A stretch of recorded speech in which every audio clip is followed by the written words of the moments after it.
Assalamualaikum warahmatullahi wabarakatuh. Selamat pagi Bapak, selamat pagi teman-teman.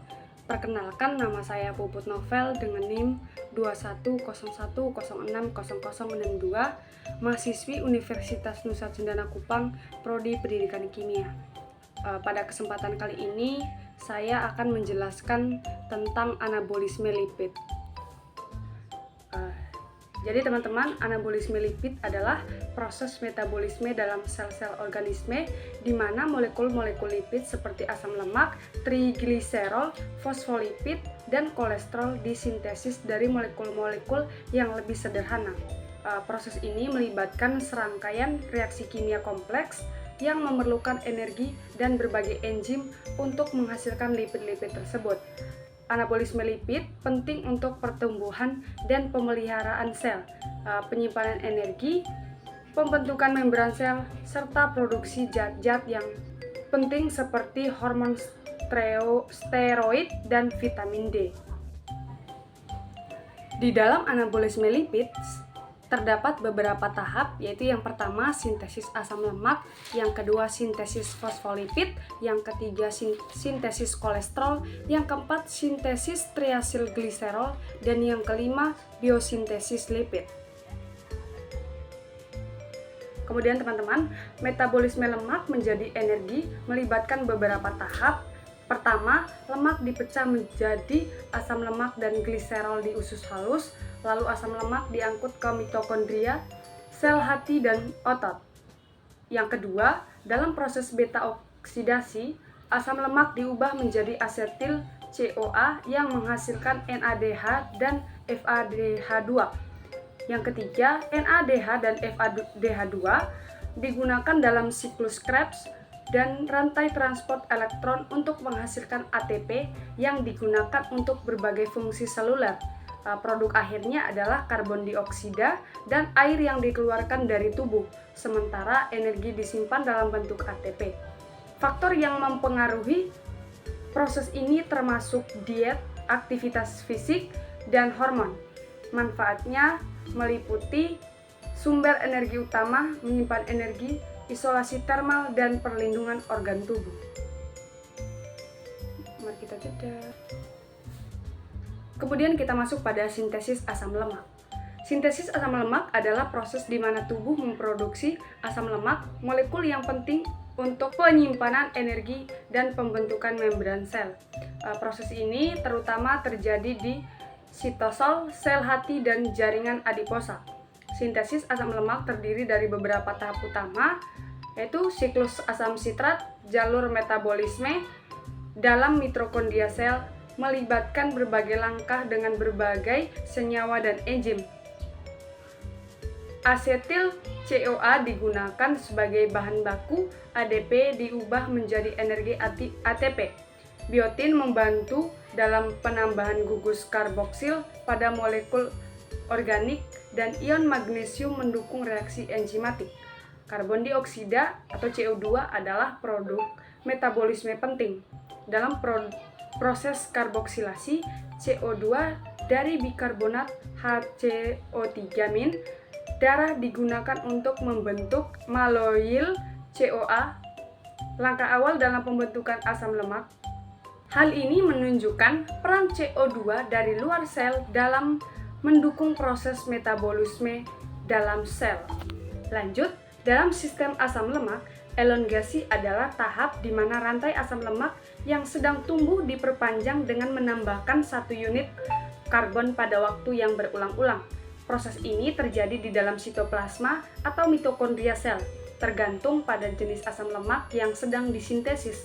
Elongasi melibatkan reaksi kimiawi yang diatur oleh enzim-enzim spesifik, dimulai dengan penggabungan unit karbon baru ke ujung rantai asam lemak yang ada.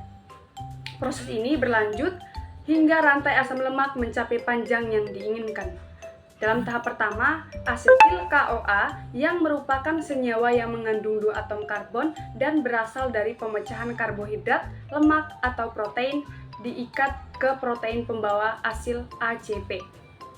Kemudian langkah yang kedua melibatkan transfer gugus asetil dari ACP, asetil CoA ke molekul asli pembawa koenzim A-asil CoA carrier protein yang merupakan protein lain yang berperan dalam sintesis asam lemak. Pada langkah yang ketiga, terjadi kondensasi antara molekul asil KoA yang mengandung 2 atom karbon dengan molekul malonyl KoA yang mengandung 3 atom karbon. Malonyl KoA dihasilkan dari asetil KoA dan karbon dioksida. Reaksi ini menghasilkan molekul B ketoasil KoA yang mengandung 6 atom karbon.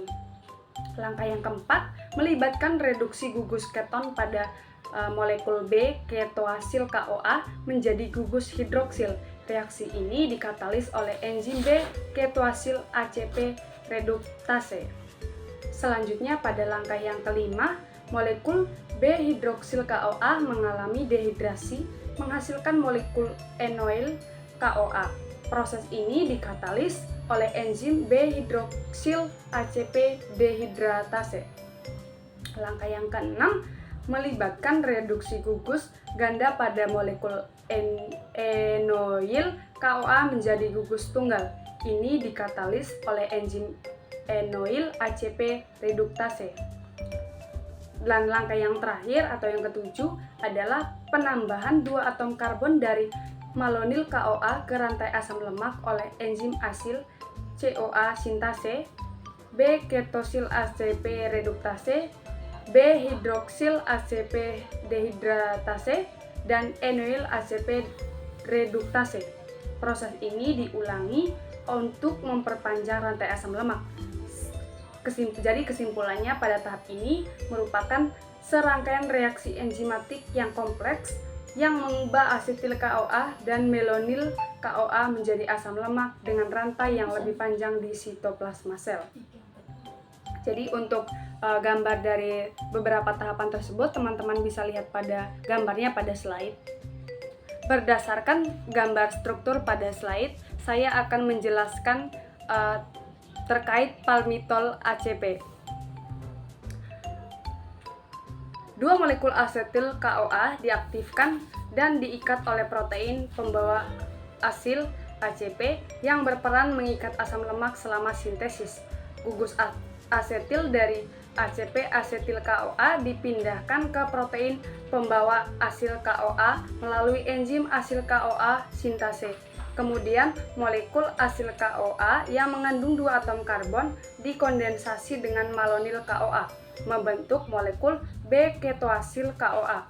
Gugus keton pada B ketoasil KoA direduksi menjadi gugus hidroksil oleh enzim B ketoasil ACP reduktase. Setelah itu, molekul B hidroksiasil KoA mengalami dehidrasi membentuk enoil KoA dikatalis oleh enzim B hidroksiasil ACP dehidratase.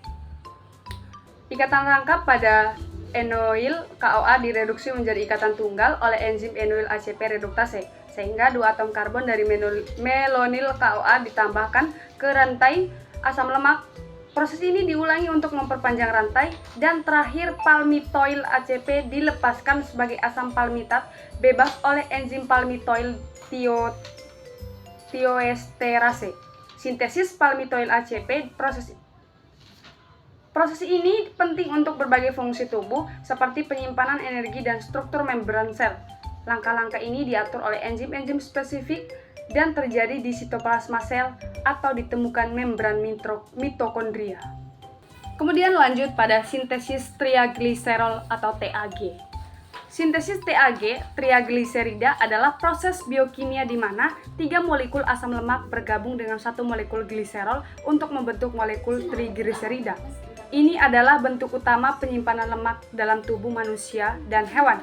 Proses ini terjadi dalam sel adiposa atau jaringan lemak dan melibatkan serangkaian reaksi enzimatik yang dikatalis oleh enzim-enzim spesifik.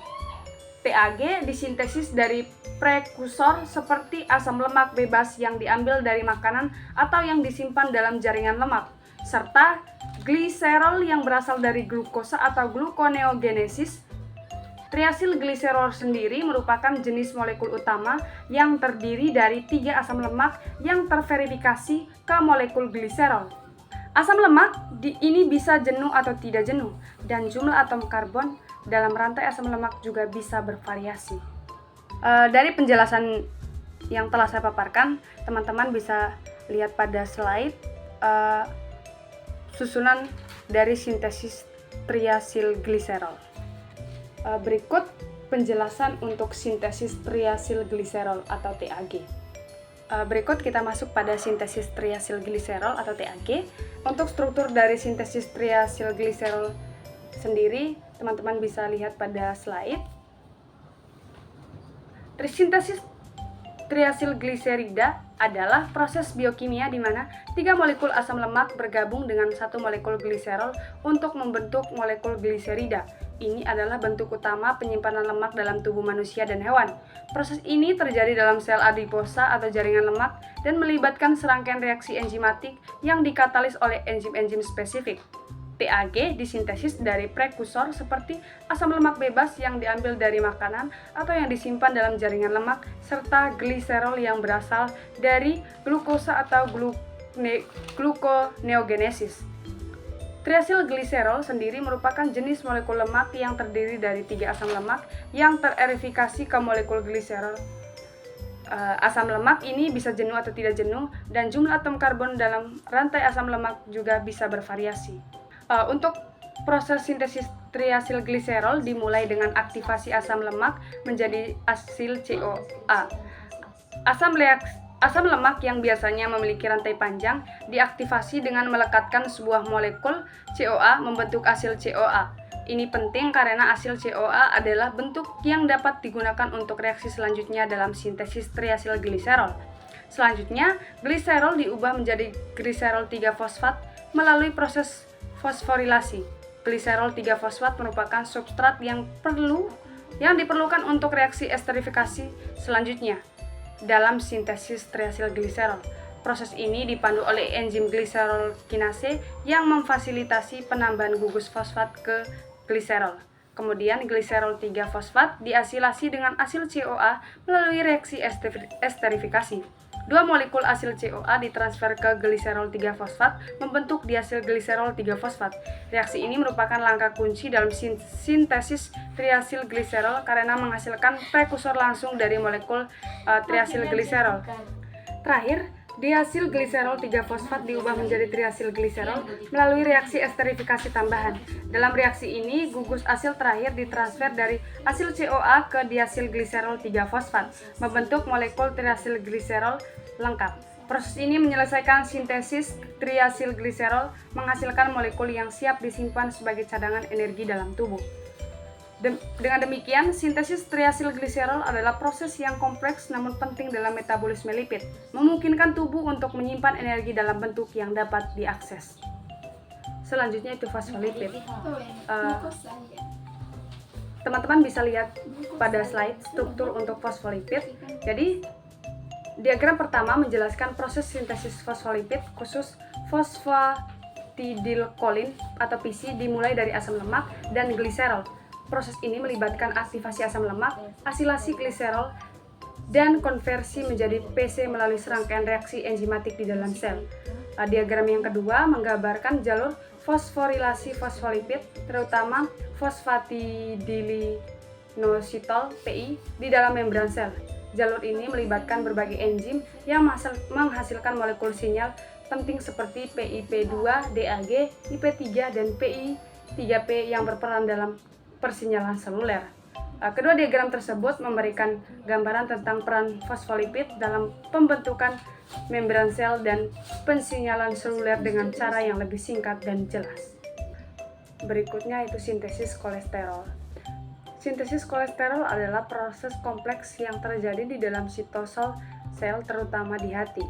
Proses ini terdiri dari beberapa tahap. Pertama, asetil CoA yang memiliki 2 atom karbon bergabung membentuk asetoasetil CoA. Asetoasetil CoA kemudian bergabung dengan asetil CoA lain untuk membentuk HMG CoA yang diubah menjadi mevalonat oleh enzim HMG CoA reduktase. Mevalonat dengan 6 atom karbon diubah menjadi isopentenil pirofosfat atau IPP yang kemudian menjadi dimetilalil pirofosfat DMAPP. Selanjutnya, IPP dan DMAPP bergabung untuk membentuk geranil pirofosfat GPP. GPP bergabung dengan IPP lain untuk membentuk farnesil pirofosfat FPP, dan dua molekul FPP bergabung membentuk squalene yang memiliki 30 atom karbon. Squalene kemudian mengalami siklisasi dan berbagai reaksi enzimatik untuk membentuk lanosterol yang akhirnya dimodifikasi menjadi kolesterol dengan 27 atom karbon. Proses ini diatur secara ketat untuk menjaga keseimbangan kolesterol dalam tubuh, karena kolesterol penting untuk fungsi vital seperti pembentukan membran sel dan sintesis hormon. Selanjutnya, biosintesis kolesterol. Biosintesis kolesterol adalah proses di mana tubuh manusia memproduksi kolesterol yang sangat penting untuk berbagai fungsi biologis seperti pembentukan membran sel, sintesis hormon, steroid, dan penyerapan vitamin yang larut dalam lemak. Proses ini dimulai dengan asetil CoA yang dihasilkan dari metabolisme karbohidrat. Dua molekul asetil CoA bergabung membentuk asetoasetil CoA yang kemudian diubah menjadi HMG-CoA oleh enzim HMG-CoA sintase. Selanjutnya, enzim HMG-CoA reduktase mengubah HMG-CoA menjadi mevalonat dengan bantuan NADPH. Mevalonat kemudian diubah menjadi senyawa isoprenoid seperti isopentenil pirofosfat dan dimetillalil pirofosfat. Senyawa isoprenoid ini bergabung membentuk squalene, sebuah hidrokarbon rantai panjang. Tahapan berikutnya adalah siklisasi squalene oleh enzim squalene sintase, mengubahnya menjadi struktur sikloheksana dasar dari kolesterol. Serangkaian reaksi enzimatik kemudian memodifikasi struktur sikloheksana ini menjadi kolesterol, melibatkan penambahan gugus hidroksil gugus keton dan ikatan rangka. Setelah terbentuk kolesterol diangkut ke berbagai jaringan dalam tubuh. Kadar kolesterol dalam darah diatur melalui sintesis kolesterol baru, degradasi kolesterol, dan ekskresi kolesterol. Proses biosintesis ini sangat penting karena kolesterol memainkan peran vital dalam menjaga stabilitas membran sel dan produksi hormon. Gangguan dalam proses ini dapat menyebabkan kondisi kesehatan seperti hiperkolesterolemia dan aterosklerosis. Baik, sekian presentasi dari saya tentang anabolisme lipid. Apabila ada kesalahan mohon dimaafkan. Semoga penjelasan saya bermanfaat. Terima kasih dan selamat pagi.